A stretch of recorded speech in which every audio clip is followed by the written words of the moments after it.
Hi, my name's Jane Beaumont and I'm going to talk about framing. Sometimes when you frame up a print, it can be a real nuisance because you don't know where to find a frame. And I'm going to show you a really cost-effective way to frame up one of my prints today using a frame from IKEA. So this is what we're going to do today. We're going to put one of the prints into a box frame, just like this. That's going to be the end result. The frame from IKEA is called Summerhead and it's 35 by 35, and you can organise it two different ways. If you wanted, you could have a print, this is our print here, the print could actually be recessed deep into this, and so you had that sort of style, or the style that I'm going to do today is where it's up front. So you've got the bulky box behind. So the first thing you do is unclip the back, really easy. Take off the back and put it to one side. The next thing you'll meet is this little piece of paper which actually gives you the instructions as to which way you would choose to set it up. Then you've got this lovely little mount. Now we're not going to need that, but if you did have a print that you wanted to reduce, it also comes with that, which I think is a fantastic extra. Then you have the safety glass, which is all protected. It's got a lovely sort of sealant all over the top, and you have to just scratch that off, which we'll do in a minute. Then you've got this bit here, and this is this sliding bit. Actually, it is what sort of separates the presentation of it being at the back to being at the front. We want it to be at the front, so I need to just be aware of that. If these little prongs here tell me that I'm at the back of the picture, so my actual print is going to, I want it to be at the front, so that's where I'm going to slide it in, and then I'll put the safety glass, then I'll put this sliding divider, and then I'll put the backing onto the print itself. So now I've just got to do a little bit of work in preparation to get this print to fit beautifully. As you can see, it's just a smidgen too big, and I mean a smidgen. So I'm just going to show you how much I need to chop off. If I bring the safety glass, you can see if I lay that safety glass on the top, you can see we're talking about 2 millimeters. And in fact, this would be a great gauge. I don't use it because I want it to be I don't want to be taking off enough but not too much, if you see what I mean, but it gives me some idea. I can actually see what I'm playing with.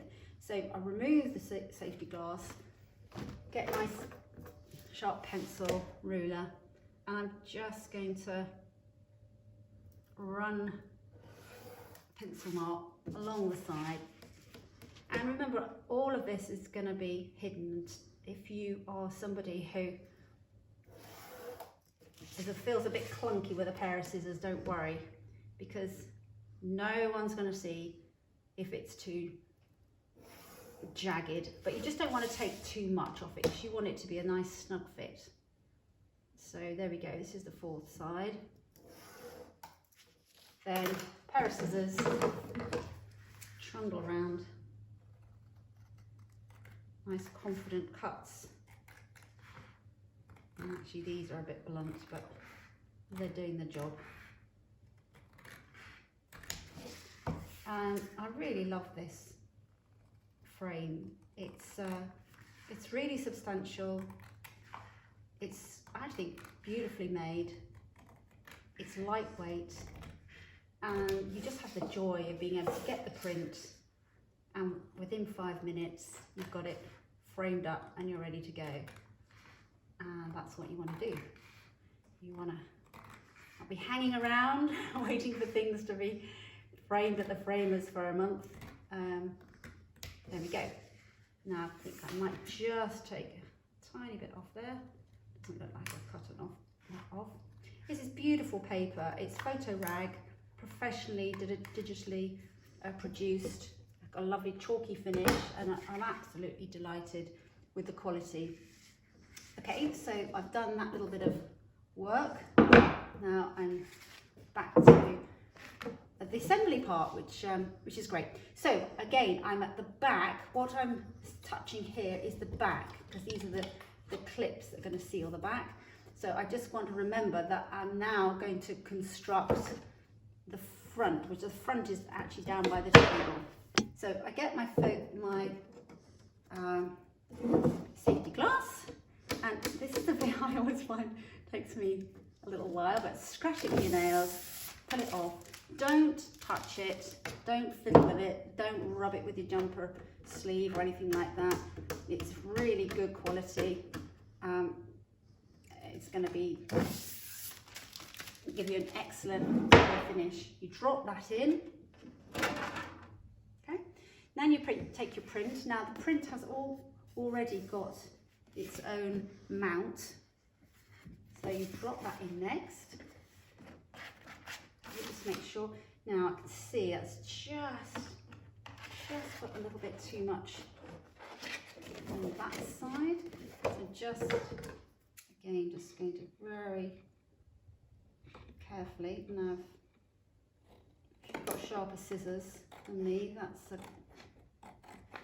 would probably mean you're not going to be faffing around like I am now. Let's try that. Yes, nice snug finish. Great. Now, if you want to keep this for some other piece of artwork, do, or you can just stick it in your box just to reinforce it. Then you're going to put your slider or the separator. This is what's going to keep it facing outwards. So we've got a box that's pushed forwards, and then you literally simply put the back on. Now before you snap it shut, just swivel it over, because there's the hook, which means that that's the top of the picture. Swivel it over to check you've got it in the right position. Yes. Down go the catches. You can use some nice framing tape if you want to just tape over those. And there you go, ready to hang on your wall and assembled in less than 5 minutes.